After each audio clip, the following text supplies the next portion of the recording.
Houston Chamber Choir podcast. I'm April Harris, General Manager. And I'm Matthew Hazard, Choral Conducting Intern. We're thrilled to host today's Education Spotlight. This episode is provided in part thanks to the generosity of Silvercrest Asset Management Group, celebrating its 20th year in business, providing bespoke investment solutions. Today, the Houston Chamber Choir shines the spotlight on educator Peyton Moseley and Victory Lakes Middle School in Clear Creek ISD. Peyton, who recently graduated from the University of Houston, is an incredibly inspiring individual. I've heard that the first year of teaching is one of the hardest. You're designing and testing teaching methods for the first time, learning about the school and its staff, getting to know the students. It can be overwhelming. And on top of all that, teachers have had to experience all of this under the increased pressures of the pandemic. Despite increased challenges, Peyton is accomplishing great things in the 2021-2022 school year. Under Peyton's direction, Victory Lakes brought 3 ensembles to UIL, where they performed exceptionally well in the performance and sight reading skill assessments. This was the first UIL competition for most of the students. Peyton has the gift of emotional wisdom, which boosts his ability to motivate and empower his choir to excel and nurture their growth as individuals. From this, a unique level of trust and confidence has grown between Peyton and his choir students. It was so incredible to hear him illustrate the journey with his students during our conversation. After the interview concludes, stay tuned for a stellar choral music selection performed by the Victory Lakes Advanced Performing Treble Choir. Enjoy! Peyton, you are a recent graduate of the University of Houston. Yes. Yes, all right. Represent, go Cougs. Are you originally from this area? Are you from another part of Texas or the country? So I'm from Baytown, Texas, which is about 30 minutes east of Houston. I started at U of H in 2017, fall of 2017, and worked really hard to graduate within 4 years, which I did. It took a lot of summer school and a lot of winter school, but I'm definitely glad that I went through with the 4-year plan. Nice. And were you involved in choir or choral, anything regarding the choral arts earlier in life, or was this something that you discovered in high school or college, and you're just like, I have to be this. This is where I need to be? Okay. So I actually started in band in 6th grade. I played the trumpet. And I became a huge band nerd. I wanted to learn how to play all the instruments. So every Christmas and birthday, I would ask my parents to buy me like some kind of cheap instrument off Amazon so I could learn how to play it. And I actually never thought that I could sing or would be involved in choir at all. But my freshman year of high school is when Frozen came out. And I really loved the music from that movie so much that I started singing it, and all my friends who were in choir were like, you should join choir. And I joined choir my sophomore year of high school with the thought of leaving after the semester. And I just fell in love with singing and everything about choir. And I couldn't imagine doing anything else. My senior year of high school, I made the Texas All-State Choir. And nice. I wasn't sure originally I wanted to go to UT and do some kind of like interior design or something, but while I was at the convention, I just started thinking about the rest of my life and like how awesome it was to be in such a place where music is so appreciated and such high level musicianship was like enforced there. And then I started thinking, I was like, I have to be a music major. So luckily the UH like deadline and stuff hadn't happened yet, so I went and auditioned at U of H, and I feel like it was like honestly God's calling that it worked out that way. And of course, like singing with concert chorale was a life-changing experience, and I appreciate choir in so many different ways than I ever have before because of the rehearsal process and traveling to Europe and seeing how intensive choral competitions and really, cutthroat rehearsals happen, but also still finding the joy in making beautiful music. Beautiful. What a response. That's just go ahead, Matt.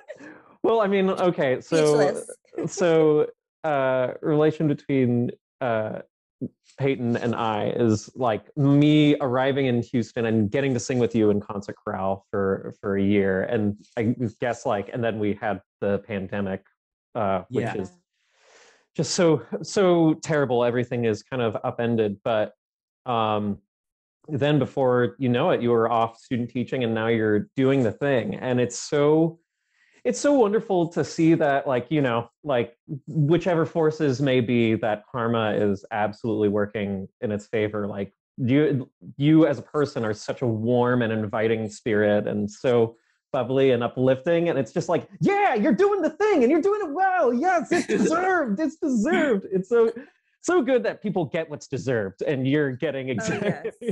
yes. But yeah, that's incredible that you made that shift in high school, and then by already in your senior year doing something that's that huge, getting into All-State. I mean, like, that's, we just had a couple episodes ago, we were talking about how rigorous and challenging that process is, at least, and to me as a Californian, like hearing that for the first time, I was like, whoa, what? Yeah. But yeah, that's, so you already had plenty of promise as as a strapping young lad in high school. Like, greatness was already kind of carved out for you. Was there anything particularly challenging when you were going to UH? Anything that you learned or that you feel like you've really taken into this first year teaching? So a lot of what I learned at UH, I think, is professionalism.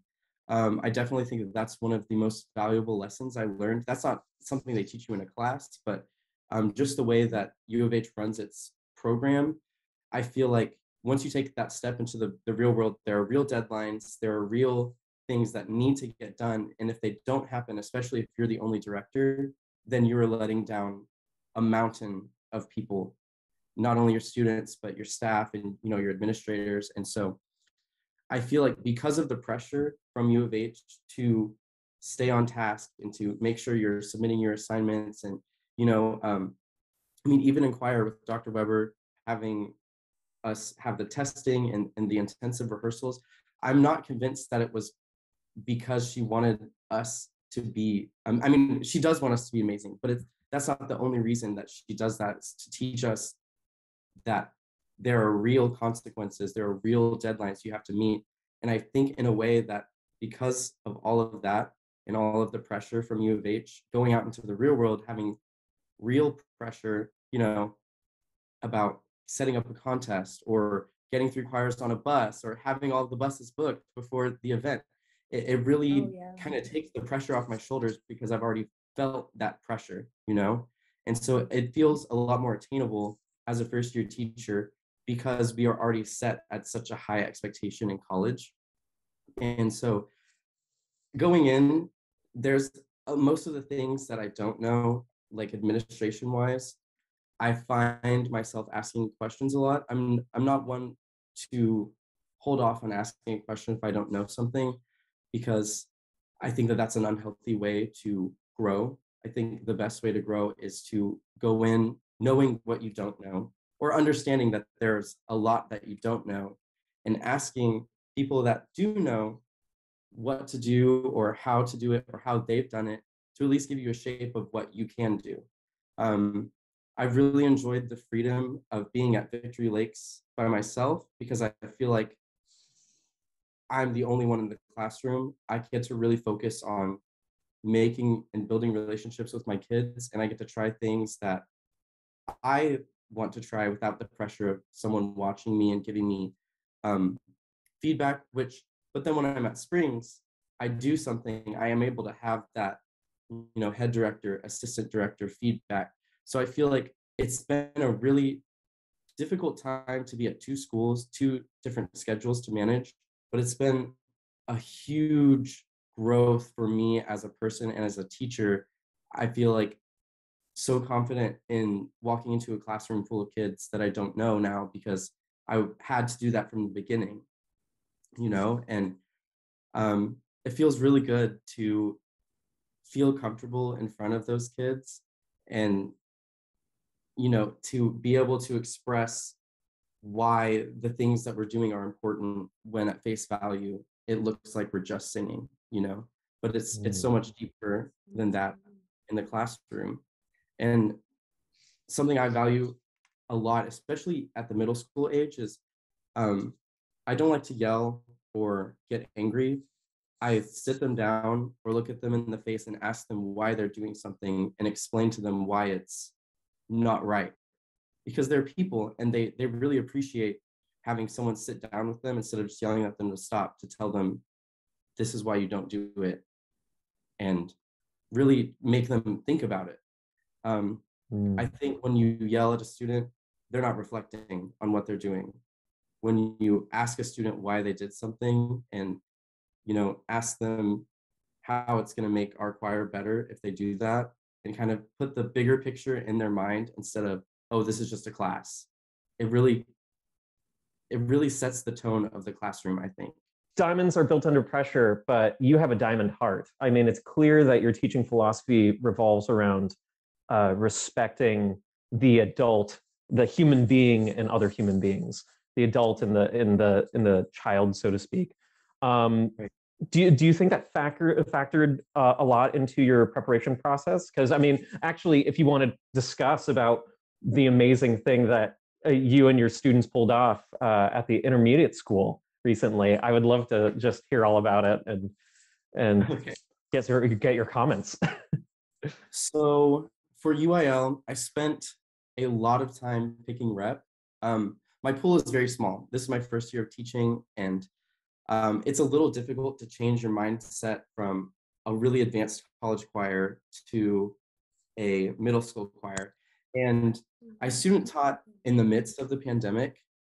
And so when I was student teaching at my middle school, I got to see what UIL was, but at that point in time, it was recording a video in the classroom and sending it in and getting results back later. So I hadn't got to really see the process of taking choirs. I mean, of course, I was in choir in high school and got to see, the UIL process as a student, but I didn't really get to see the preparation of, all the UIL forms and picking the repertoire.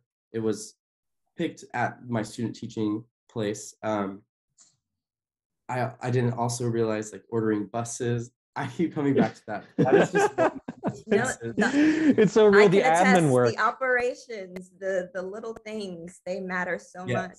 They can put real They road do. bumps, speed bumps in your way. Yeah. yeah.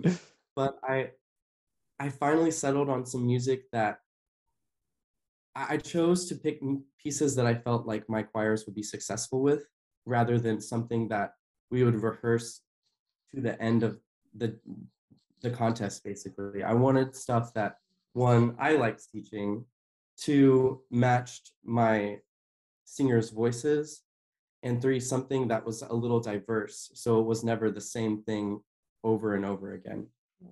And it's so fun to teach a piece when you really fall in love with it and just really get to make music every day. And even at the middle school level, you're watching these almost like baby musicians shape into something that you are teaching them, and it feels so rewarding, getting up on stage and watching my kids just sing and try their hardest. And our performances were not perfect, but they did their best, and we rehearsed so hard. And I think because especially with my top group, we have a class full of people who are ready to sing. And especially coming 2 years from COVID, no one's been to UIL. Nobody understands what the contest is. They didn't understand the weight of it, but they were ready to sing. And so the fall semester, I spent most of it just trying to teach, working towards our concerts, trying to figure out what a middle school choir should sound like and what I wanted my middle school choir to sound like. And then this semester, I feel like I really settled into understanding the sound that I want out of the kids and worked really hard to get that sound. My bag of tricks is still pretty small. So there are a lot of things I'm still trying to learn how to, manipulate in a way that makes a more mature singer. And not to say that their tone was not beautiful, because they did an awesome job, but I understand that there's so many things that I don't know yet, and I'm just so excited. I'm almost sad that UIL is over, because I would love to keep rehearsing this music. I think there's so many other things we can do. And I mean, they got on stage and they had never been, they were nervous. We took deep breaths on stage. I thought I was going to be so scared to be there, but I was just, I told myself from the beginning that, you know, the scores are not, they're not the purpose of this. The purpose of going to UIL is to get these kids to understand why music is important. And I think people can have an unhealthy relationship with UIL because it does feel like a lot of pressure. You know, there are scores that are attached to your name, and it can be scary if you feel like you're not meeting the standard. But at the end of the day, that is 30 minutes of an entire school year of teaching. And if the stage results aren't what they could have been, you just have to ask yourself, are you proud of what they did? And I think having that mindset really helped me just rehearse us to be our best, instead of like trying to rehearse to a perfection to get to a certain point. I just wanted them to feel confident and to sing confident. And, you know, as that happens, we would add in, you know, the dynamics, or, oh, this pitch is wrong, let's fix it. And I feel like the results kind of just spoke for themselves because we worked hard. And I tried not to put on the pressure that if they didn't perform well, that I would be disappointed, you know, because I wasn't going to be. Can you just, since we have all sorts of people listening to this podcast, from expert teachers who totally know what UIL is and it's nothing new to them, they're like, oh yeah, that 30 minutes, oh gosh, but also, and that pressure, but there's also people who are out of state that might not have ever heard, and some people in our community who have no idea the kind of lengths through which music educators like have to go before through. Houston Chamber Choir. Yeah, can you tell us, what is UIL? What is the pressures associated with, and also what were your accolades that you recently achieved? Okay, so UIL is I like to say that it's kind of like the STAR test of choir, in a sense that it is a professional grading system where there is a rubric, and, you know, the judges are looking for a specific set of areas to see skill in. And there are two portions. There is the repertoire portion where you sing 3 songs on stage. There is a list called the PML list, and you have to have 2 pieces from this list of pre-selected music. And then you're allowed a 3rd piece. It could either be on the list or it can be any piece that you want. And depending on what choir you enter, whether it be varsity, non-varsity, sub-non-varsity, there are grades to the music. So one being the easiest grade. I put that in quotation marks because I think it's objective to make beautiful music. Even if the notation is easy, being a musician is still hard. Yeah. But then it goes up to grade 5, which grade 5s, it may go beyond that. I'm not sure, but I'm pretty sure grade 5 is, you know, up there, one of the harder levels. So for middle school, this year, because of COVID, the rules are a little bit different, because I don't like to say that everyone is behind, because we are meeting everyone where we're at. We are just not at the same pace that we were before. And the kids did not have, yeah. And 2 years of no real in-person singing is a lot, especially at this young age where my 8th graders were 6th graders going through COVID, you know? So they have very little experience with what really choir is, and no experience with UIL. And so at the UIL competition, it's not really a competition. You are performing your best. You are showing the skills that you've taught to your kids. A lot of people say it's a competition, but you are not competing with anybody. There are 3 judges on stage, and there are 3 judges in the sight reading room. So on stage, there's a list. It's like kind of like a rubric, and they'll write down, this measure, there could have been more blank, or really focus on decrescendo, just, things that advanced musicians would like to hear out of your piece. And most of the time, it's just constructive criticism. What would have made the performance better? And they'll rank you 1 to 5, 1 being the absolute best, 5 being, maybe try again next year.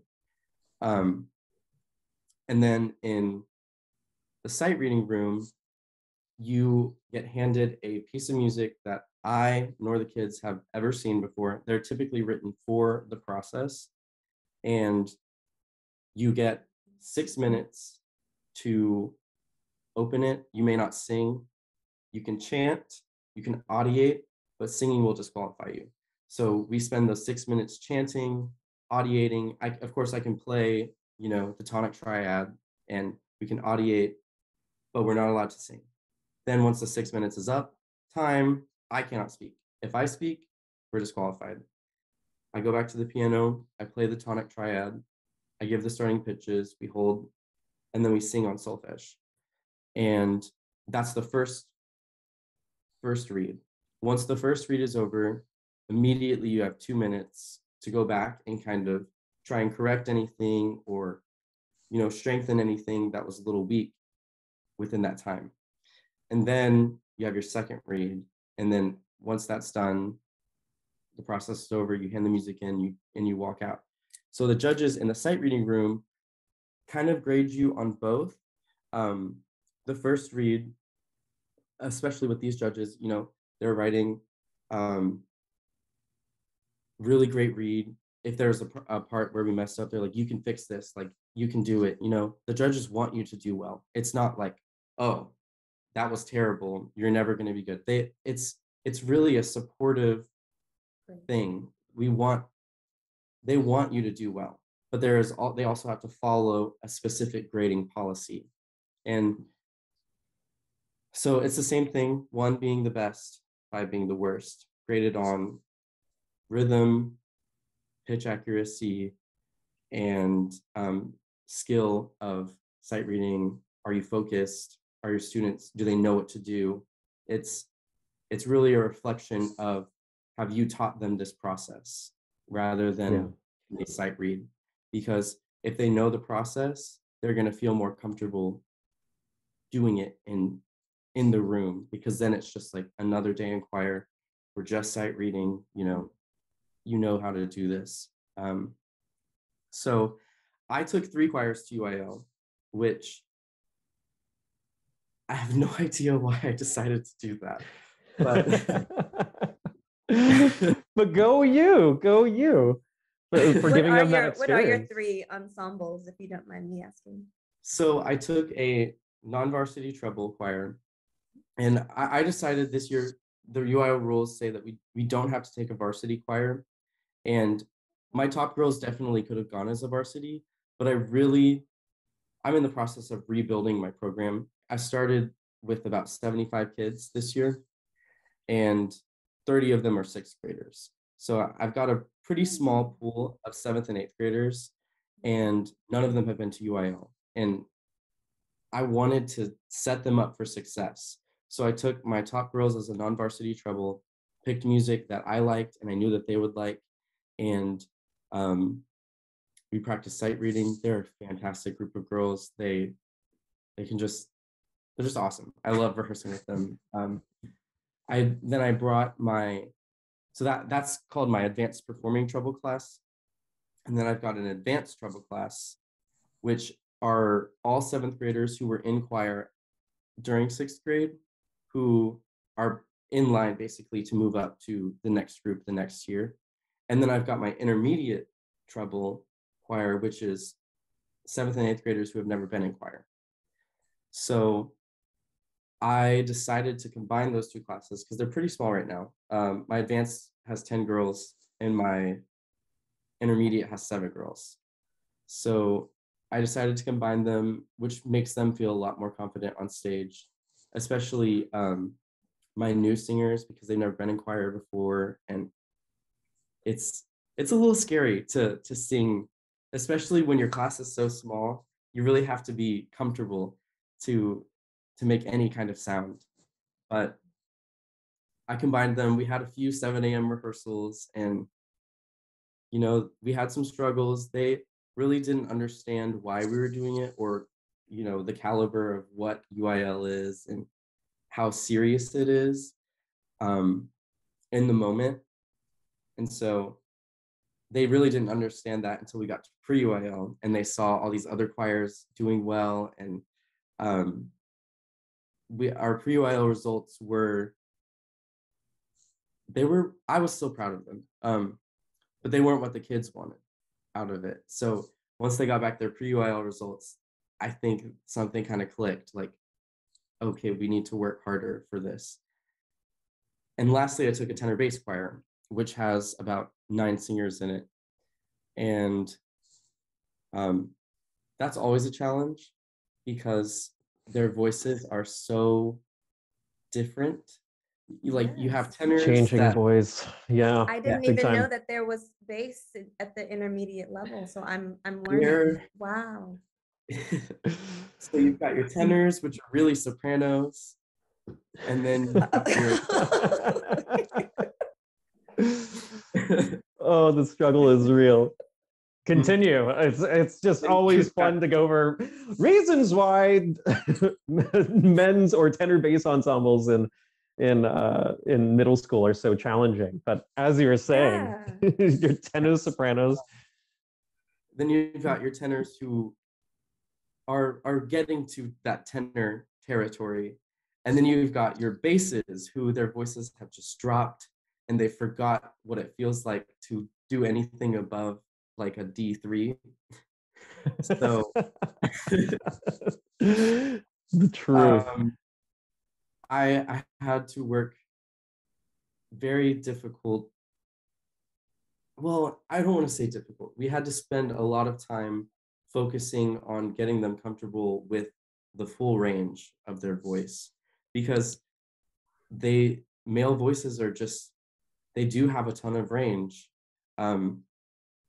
And especially when you're going through puberty and your voice is changing, there's a lot of weird things to navigate because it doesn't feel the same anymore because it's gotten longer, and it's a confusing time. And at the middle school level, there is a lot of drama, and your voice is high, or like my voice cracked, and ha ha ha, your voice cracked. So it's difficult for a young male to be in choir because they tend to get made fun of, even though singing is for everyone. I don't know why singing is not cool in middle school.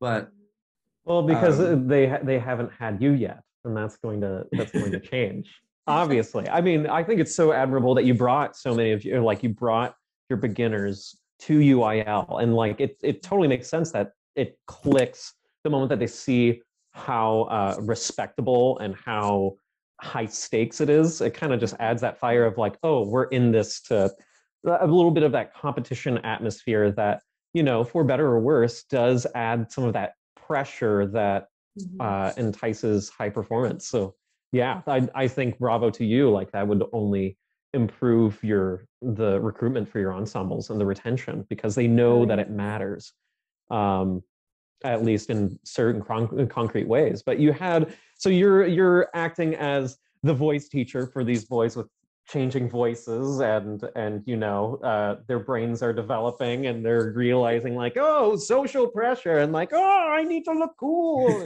Yeah.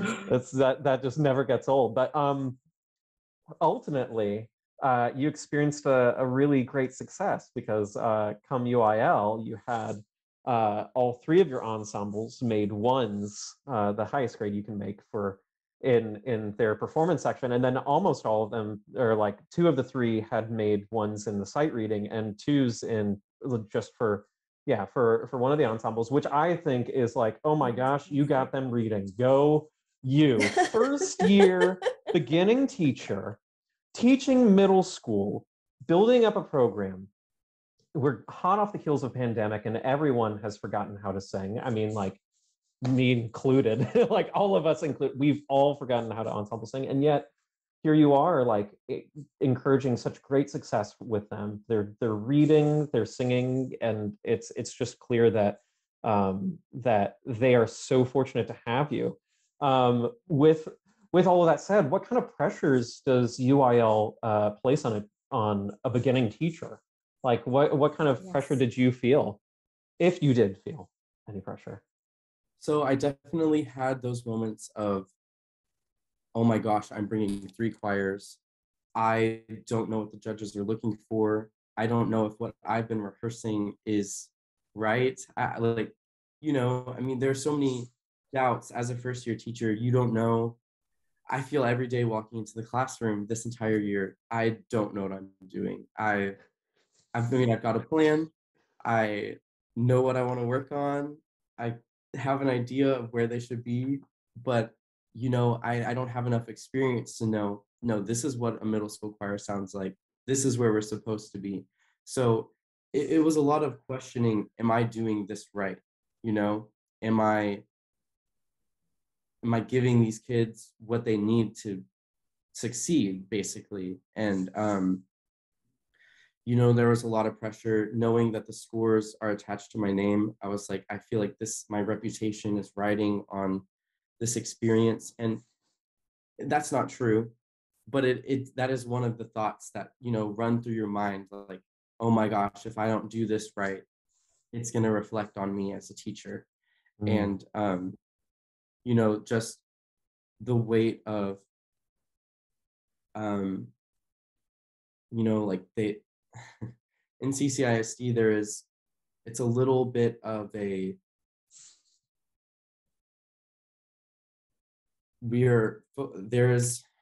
I'm trying to figure out how to word this. There's been a lot of cutback for choir in CCISD recently. And so I'm also feeling that pressure of like, I need to perform well to make sure that this job stays, because I don't want choir to get cut, And so that was part of the reason I decided to bring 3 choirs, is to, try and get the program up and running and prove to whoever is watching that this is worth having a teacher for. This is worth so much more than just a bunch of kids in a class singing, And as the process was going on, and like, my sub non-varsity girls, they're the ones who got the 2s in sight reading. It's like 2 weeks before UIL, and I'm really stressed out because our sight reading just isn't where it needs to be. And that's not their fault. They're trying their hardest. These intervals are hard to get in your ear when you don't know them yet. And there were moments where I was like, why did I do this to myself? Why did I think it was a good idea to put this much pressure on myself? But I talked with several teachers who have been doing it for so long, and they just reassured me, like, UIL is not the tell-all be-all. UIL doesn't define what happens every minute in that classroom. The important thing is that the kids are singing and they want to sing. And, at the end of the day, it's a number. It does not reflect where they started in August to where they are in March, because nobody gets to see that growth except for me and the kids. Of course, you get to see it at each point in time at a concert, but the daily learning that happens, no one sees that unless you're in the classroom. And so I think approaching the idea of UIL from a point of, we have grown so much and I have taught them everything that I can, the best that I can, and just letting the results speak for themselves was the healthiest way for me to get through that pressure, because it kind of took away that idea of it defines you as a teacher, because I think I've separated what results say about my choirs versus what we do in the classroom every day. And I try to get the kids to know, I try to have the kids understand that as well. It's that, you know, whatever happens on stage or in the sight reading room, as long as you do your best, you will not disappoint me. And I gotta applaud. So that's so, oh, it's kind of like, oh, it's getting to me a little bit. Like, I'm tearing up. Anyways, continue. I just needed to express. No, yeah, these past few years for the students, they've been so emotionally draining. And to have an educator that is just filled with so much confidence and love for teaching, and they're able to share that confidence with their students, it's just, it's what it's all about. It's the learning experience that they deserve. And I'm just yes, another applause. Yes. No, it's like everything that you're describing from that pressure as an educator, those Yes. scores, it is so easy for it to feel like it defines you, and that it is like, it's not the student's grade, but it's your grade on how well you teach them. And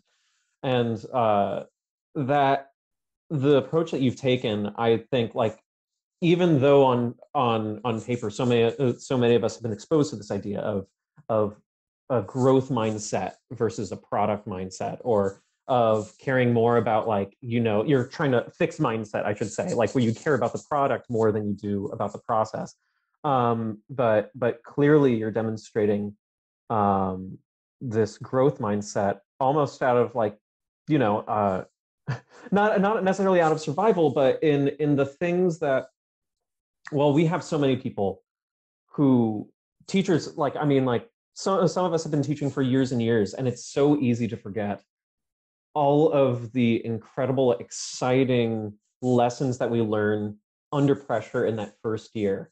Like that unique mindset where everything is malleable and we're doing everything for the first time as educators, and we're trying to find our own way. But you've clearly found yours and learned lessons that so many of us forget, or we never learned to begin with. Never learned Which, them in the beginning. yeah, which is to have that kind of healthy relationship where you're focusing on your students first and the growth of your students. That's so deeply impressive, especially given how much pressure, again, like, you're advocating for the existence of your program. What a wise step that you took in bringing all of your groups. Do you think you're going to continue to do that in these coming years?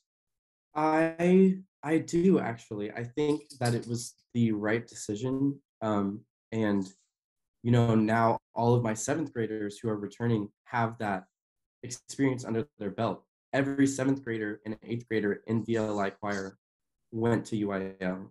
So, and all my sixth graders got to see all of the seventh and eighth graders went to this event. And, you know, of course, with my sixth graders, um, I have such amazing relationships with my kids. Um, I get so excited about choir, and so I shared with my sixth graders, you know, all of the recordings of the UIL and stuff, and I guess they see me. They don't know anything about choir except for me, so I'm kind of like the only thing that these sixth graders see about choir and see what the program is doing is they're basing everything off of this year.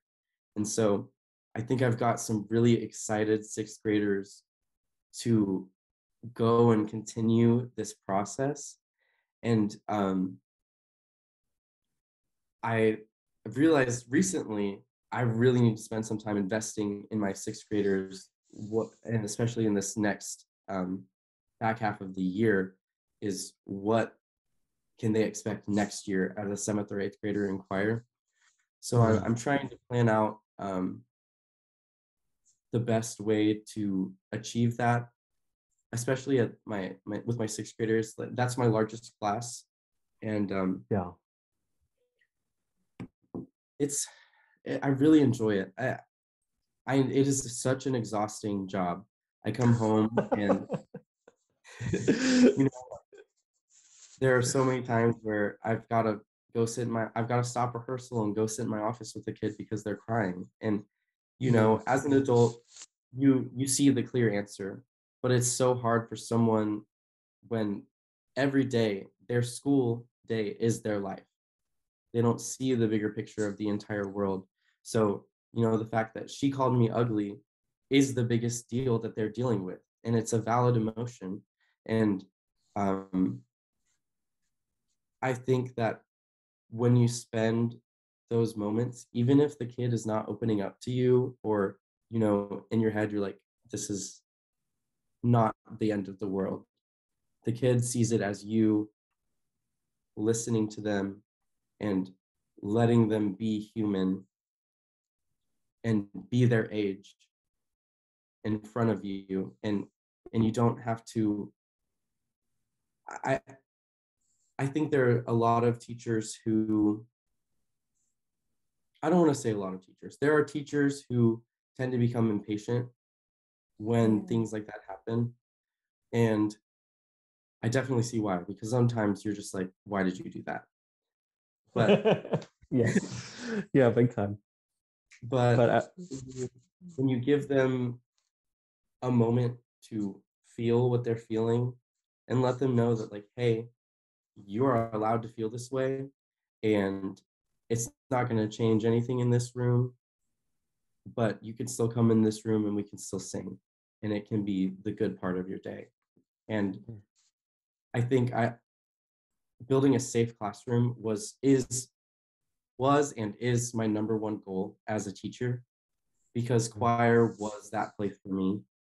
I was always able to walk into that room and be myself 100%. It was a family. I knew my directors cared about me. I knew that I could flourish there because it was a positive and respectful environment. And so I'm also a big believer that you cannot demand respect. You have to earn it by giving it.